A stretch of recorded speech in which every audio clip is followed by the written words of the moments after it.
Weeks, Executive Director of the Washington Coalition for Open Government. I lived in Skagit County for 20 years to the day before I moved to Olympia in October of 2024 and went to work for WashCog. And I'm thrilled to return here today to honor Joe Kunstler. I knew Joe when I was editor of the newspapers here, but I've gotten to know him even more through the coalition. For example, I saw Joe on a Zoom call at 7:15 o'clock this morning for our monthly board meeting. He was one of a handful of dedicated advocates who join us every month for this meeting, and we greatly appreciate that. I'm told that Joe has sat in on these board meetings for years and has offered his opinions and collaborated in ways that include sharing a tracker that he built to follow legislation that involves open government issues. He sends us emails to let us know when he's heard something that we might care about. He also writes a regular Advocates Corner newsletter on the Beehive platform to boost awareness of the need for transparency and to point out where it's lacking. Joe's recent Advocates Corner newsletter featured his continued coverage of Representative Skylar Root's House Bill 2661. As Joe well knows, WashCog thought earlier this year that it had been invited to a task force to modernize the Public Records Act. But upon seeing the proposed legislation, we realized that the bill had nothing to do with modernization and everything to do with limiting the public's right to know through new restrictions. Joe recognized this and wrote about the issue, which we appreciate. We tackled over 40 pieces of legislation this year that Joe helped us track. They come in each session like a hurricane, and we often must decide very quickly which pieces might harm or help transparency. Joe helps us watch and decipher what these bills would do, and then he follows up by testifying for the ones he opposes or supports, just like we do.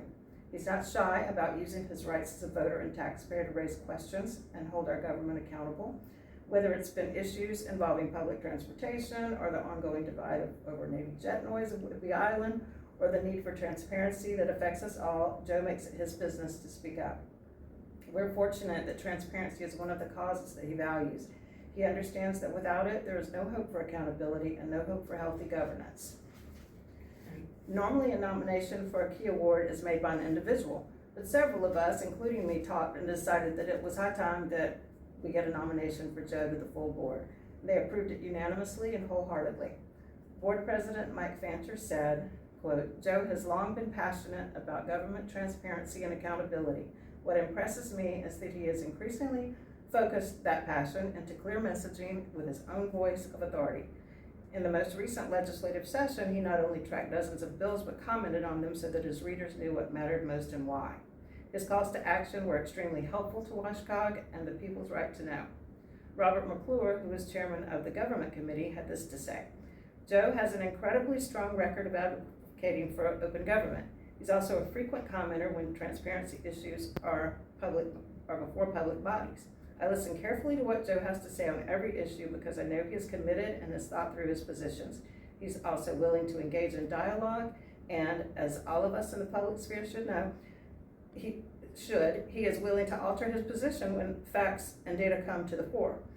I'm proud to count Joe as a collaborator in promoting democracy in our state through transparent state and local government. His passion and dedication are an inspiration for us all." And I want to thank you and congratulate you, Joe, Thank you. and present you with this key award. Now, I might have misspelled your name. You did. And I will fix that. I will get you another copy mailed to next week. Everybody butchers it, just, everybody butchers this. Yes, I know, but we'll I am fix not that. looking at it. Oh my God, this is incredible. Well, stand over here with me and let's get a photo of that.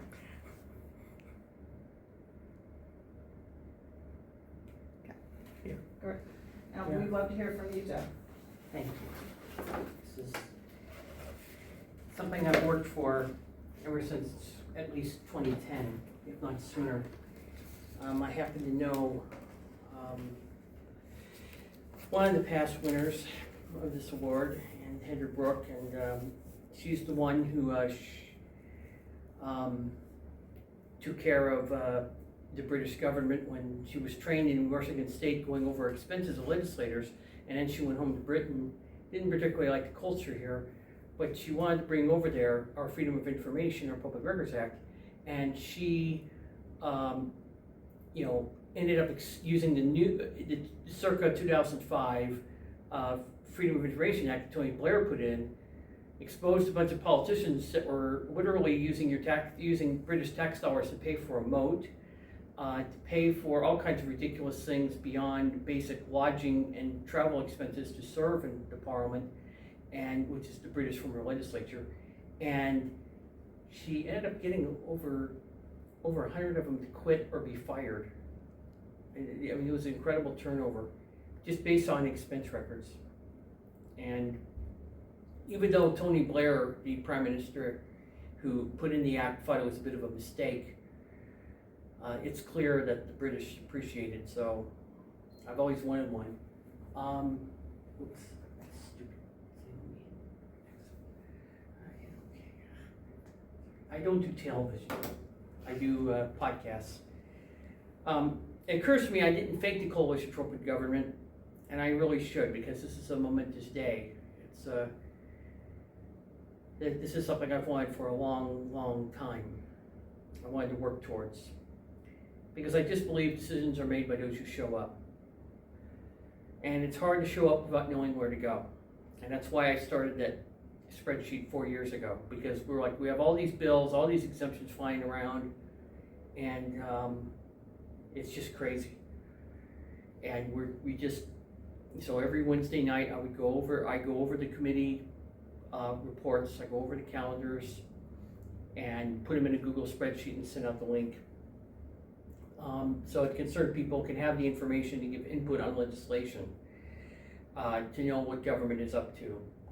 And because legislative session after legislative session, lobbyists, mostly for the government lobby groups, like the Association of Washington Cities, come to legislators with requests for exemptions to RCW 42.56, or to completely change how the act is done, as if somehow 700 exemptions isn't enough.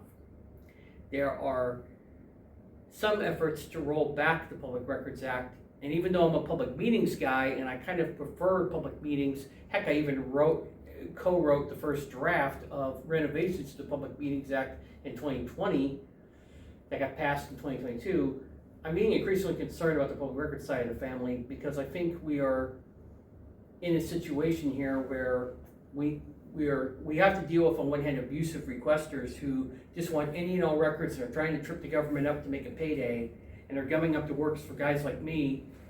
But on the other hand, guys like me, and yes, I took that picture. We are now the media. We have legitimate work to do here, tracking legislation and trying to figure out what's going on and what's happened. It's like Newsbrook said, who's also won a Key Award. If there is a power that the media has, it's mostly because they represent the public in quite a direct relationship. They're very populist in the sense that they are meant to be the public's hired goons who go out and find information, collate it all, verify whether or not it's true, and then signpost to the citizens that's worth reading. And they make it in such a way that's interesting to read. So they're kind of a spokespeople for the people.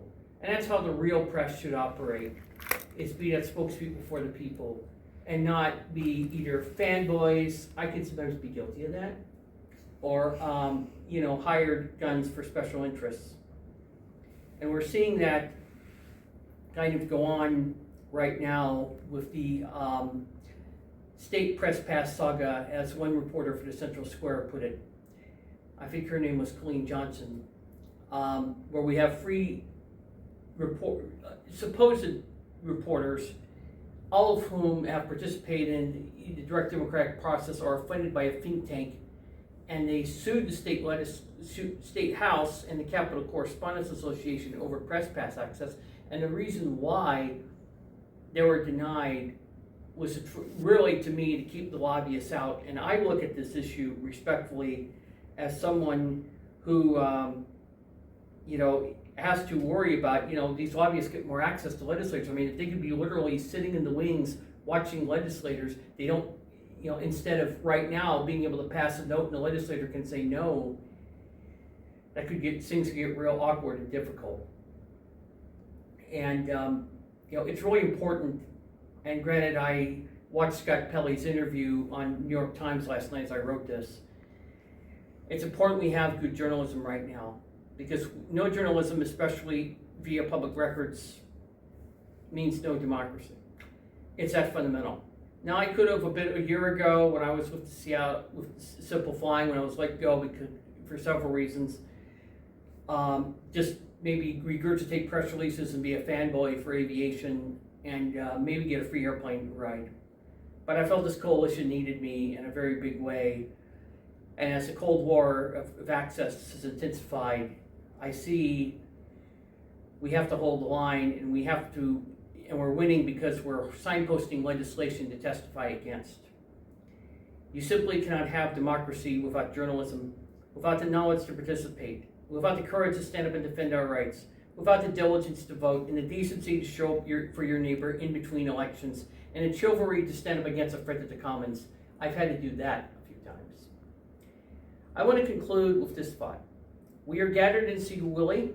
This community has a new mayor, who I went through the public schools with. This new mayor made clear in her inaugural, for far too long, many have felt they didn't have a voice or access to the same information. That changes today. Moving forward, we will be committed to transparency, open communication, and ensuring everyone has what they need to make the best decisions for Cedarwilly. I've seen this mayor take the fight countywide, and I'm deeply grateful. Just as I'm grateful that Dr. Newsbrook wrote me back when she had to decline coming out here with, and this is really for all my coalition buddies. Glad to hear you are winning this award. Congratulations on winning the Key Award. You are certainly a long-time warrior for open government and the people's right to know.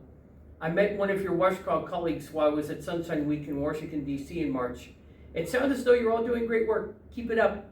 We definitely will keep up the movement. Thank you. Thanks, guys.